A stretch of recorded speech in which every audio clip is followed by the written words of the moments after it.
Hey, how's it going? It's Walsh here, sick as always. Welcome to episode 9 of the Lost Descendants League on Ruthless.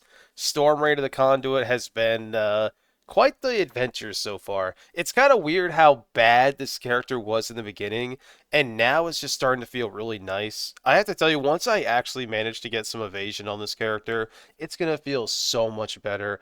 Obviously, evasion is never like the greatest survivability mechanic in PoE. Well, in Ruthless. In PoE it can be fine, but in Ruthless, evasion's always kind of sketchy, unless of course you get god tier gear. But even then, it's just a little scary. But I think once we do manage to get some decent gear, it's gonna feel so much better because damage is pretty much solved already for me. Anyway, I hope you enjoy the video, and I'll see you near the end. So the problem with the character right now is that it doesn't really matter what tier the map is. My chance to die is about the same. Even in white maps, like a pack of white skeleton archers can instantly kill me. But the thing is, my damage feels pretty good considering how terrible my weapon is. So I'm at this point now where I'm just probably going to farm higher tier maps even though I'm going to die a lot. Because if I'm being honest, I'm probably going to die a lot anyway. Granted, when I was pushing from 84 to 85, I pretty much did nothing but tier 5, tier 6 maps. And I leveled up fairly quickly, but now that I'm level 85 now, 85 to 86, I can't die once every like 8 or 9 maps because the XP loss is just way too great. So I'm probably just going to do a bunch of high tier maps. Anyway, Kirak got me my last tier 10, or sorry, not my last one. I think my second to last tier 10. And then we got a ley line, which is fantastic. I had no Alks left, so I just decided to waste a Regal Orb on it, which I know doesn't sound worth it, but honestly, I value nothing more than Atlas skill points right now. There's nothing I care about as much as them. It does so much for me. And so far, we've been very unlucky with gear. I did bring my map chance to 80%, so I should very easily be able to consistently stay at like red maps if I really want to. But I will say, if I can get lucky and either get like one or two cremation items or support, or if I manage to get trap support, I'm probably going to reroll another character because what I really need right now, another charge traps, what I really need right now more than anything else is a character that can just map without dying. Even if it's lower tier maps, I just need a character that can just coast. Because here's what I'm thinking. I'm thinking if I get trap support, I think I'm just gonna farm some garbage tier maps for a while and build up some currency because I am bankrupt. Absolutely bankrupt. I have no money. I've been just sneaking along. I did decide to use some of my Strongbox scarabs because I figured why not. And I did get pretty lucky with this map. I actually got a cartographer's and a gem cutter box, and it was already rare. Granted, the rolls on it were terrible. It wasn't support only, but it's still very cool. Ended up getting two burning arrows, which is nice, and pretty much pretty much nothing else. Like I was saying, this map was pretty lucky. We got a second cartographer's. This time I decided to spend a couple alterations, but I have none. So I pretty much wasted this GCP because I'm too poor, which again is why I really just need to farm a low tier map and just get currency. But we did get two Arcanist brands, which is actually absolutely insane for Ruthless. If you've ever played Ruthless, you know just how valuable Arcanist brand is, and having two of them is amazing. In the very next map, I got another Gem Cutter box, and this one naturally had the support only, and I was pretty excited. Let's see what we get. Okay. I mean, sure, they're not great, but think of it this way. I clicked on a box and got four support gems, which is disgusting. Went for a 3-to-1, and we actually got trap support, and I immediately rerolled because I said I would. So I'm about to be level 41 now. I have to say, it's very weird playing Essence Drain Contagion. I think I've done this once in my entire life on PoE, and honestly, back then, it was such like a meta overpowered leveling thing that everyone did. I never really got a chance to play it. And I gotta tell you, I think even if it wasn't meta, I don't know if I would have enjoyed this. So here's the biggest problem, right? Here's what's happening.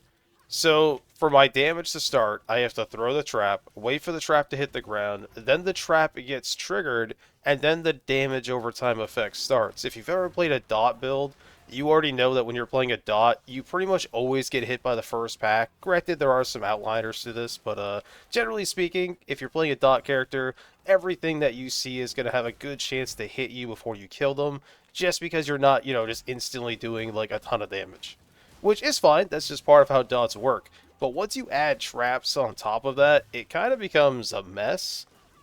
But I don't know. It's like, what's the point of me saying that I'm going to play stuff I'm not comfortable with or I don't like, and then I'm going to stop playing it just because it's terrible?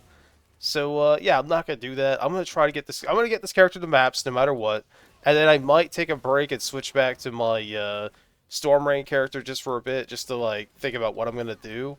But I think this is going to be an interesting challenge for me, because, one, I've pretty much never really used this skill, because, like I said earlier, but not only that, but so far, even already in Act 5, it feels like, man, this is not the build for me. This is not a skill I want to play. This does not seem very good.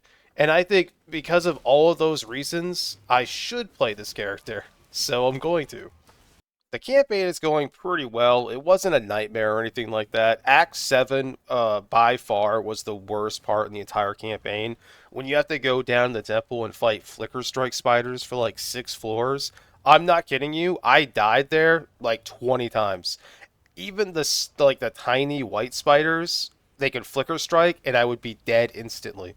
I think I should have re-rolled the zone because all the blue ones were hasted, and that was pretty terrifying. But yeah, other than that, the campaign was kind of a breeze. The damage never felt like incredible, but it also never felt like boss fights were taking a billion years. It was actually very comfortable once I started to get down the movement. Because let me tell you, the hardest part of this skill, in my opinion, the trap trigger radius is so freaking tiny. I'm talking like if they're not standing on it or like their toe can reach it, it won't activate. I'm really considering just taking some like trap like trigger area effect or whatever because holy cow, nothing gets me killed more than that. Because like what you do is you run up, you throw the trap, you contagion, or vice versa. It doesn't I haven't found much of a difference yet. Sometimes I do the other way, sometimes I do it the other way. But you have to make sure you throw it right on the mob, and if it moves, you have to not only throw the trap again, but you probably have to contagion again, which is an absolute nightmare. This build is janky as hell. It really reminds me of playing the Blade Trap of Greatsword's character. Because, like, if you remember with that character, we also had to be, like, pinpoint accurate, or you had to kite enemies into you and, like, run around the trap. But, like, honestly, ED feels a lot like Blade Trap of Greatswords, but, like, just way less fun. Like, oh, as I'm playing this, I'm going to tell you, if I roll Blade Trap of Greatswords in my gems, I might take it. I forgot just how fun it was to like throw a trap, right? The trap blows up and this sword comes out and starts spinning, and then you just run in a loop around the sword, and the sword kills the pack. So this character is kind of like that, except you don't get the badass spinning sword of death, but you also don't have to wait for a cooldown, but also you have to be pinpoint accurate or mapping is terrible. Now, granted, against really slow, tight packs of enemies, this character feels absolutely amazing. Oh my god, I have literally seen the Contagion skip to like 2 rooms ahead of me and just kill everything in there, and I was like, what did I just see? And I think this is going to get better once I get like an AoE support gem, because I think getting area of effect on Contagion is probably something that is like so easily or naturally done in non-Ruthless that it's not really something you think about normally. But I think AoE will make a huge difference with this character. Overall, though, the campaign was fairly easy, other than a couple of spots, like I was saying. We killed Kitava, had no issues during the Kitava fight. We, actually, I don't think it took us that long. 7 hours, 47 minutes, not terrible, but 62 deaths. I am telling you, at least half of those were just in that spider temple. My god, there was a couple zones, pretty much with anything with Flicker Strike that just, like, brought me to tears.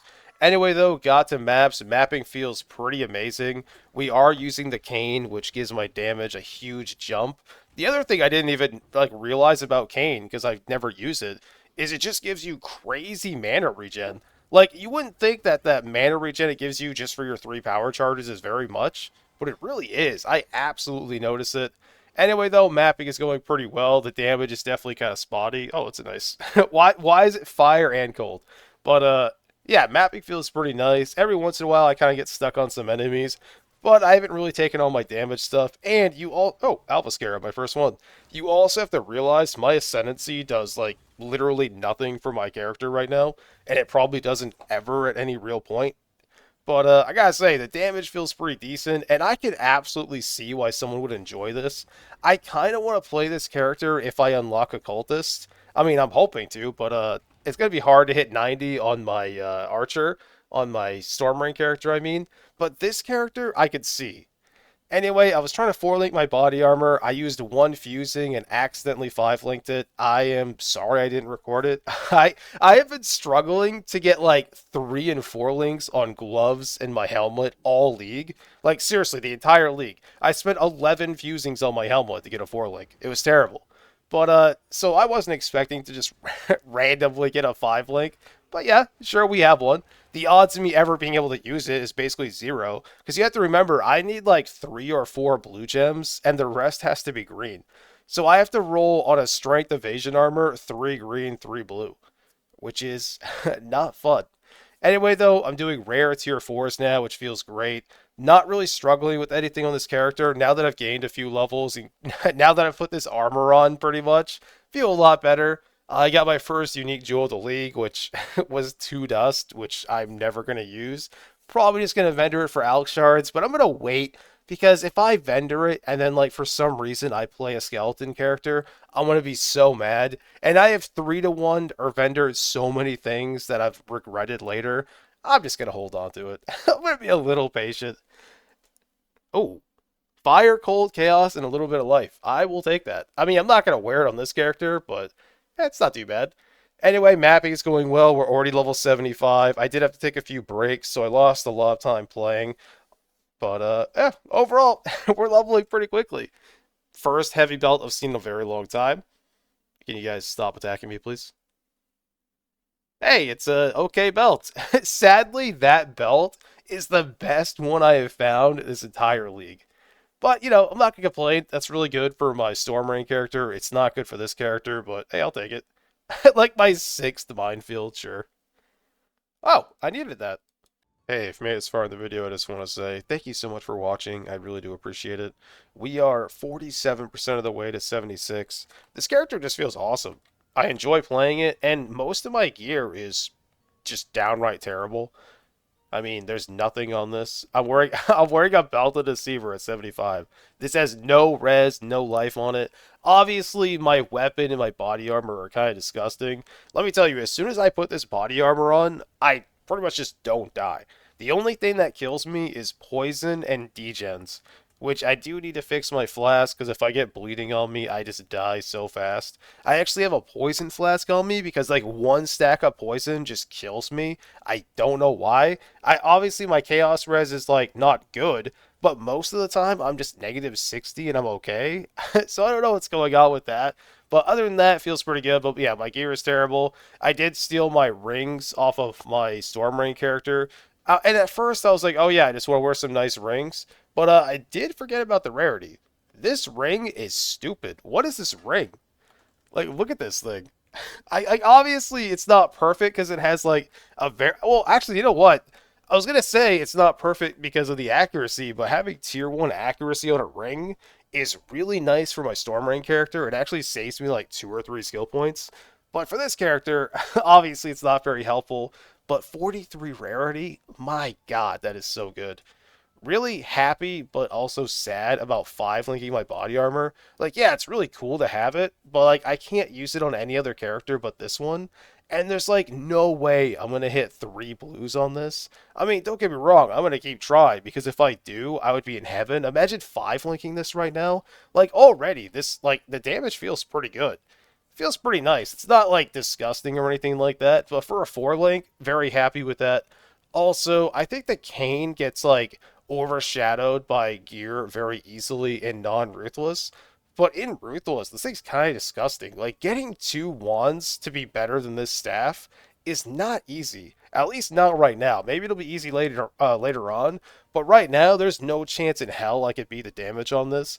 And the block is really nice, especially because we take Mystic Bulwark for the block chance and the regen. And I'm also taking enigmatic defense because I have a staff, so I feel very tanky. Anyway, as far as currency goes, I do have a nice stockpile of alchemies now. I'm up to 6. I have some scours, a couple fusings, which is kind of cool because I'm not gonna really need them too much right now. I mean, eventually it would be nice to like 4 link my like weapon or my boots or something. But other than that, I don't really need to link anything. I do have a 5 link. If I could somehow, I honestly think I might be able to do 2 blue and maybe, I don't know. I was thinking about maybe using life tap because I think that would still be better because it's a 5 link, but actually maybe not. I don't know. I really wish we could get it to 3 blue, 3 green. That would be insane. I mean, the big dream would be 4 blue, but let's not be crazy. That's not happening. Anyway, though, like I said, currency is looking really nice. I am spec'd into Essence now over to get a couple or to use the couple. My support gem stockpile is getting pretty big. I have like 3 to 1, like 2 or 3 minefields already. And I'm at the point where I'm like, oh yeah, I'll just vendor them all. But I just know if I get rid of all my minefields, if I hit 85 on this character, I swear, I promise you, I will roll the coolest mine gem and I won't have minefield. So I'm not falling for it this time. It's not tricking me. I'm not taking the bait anymore. I will say, though, I will say, this is insane.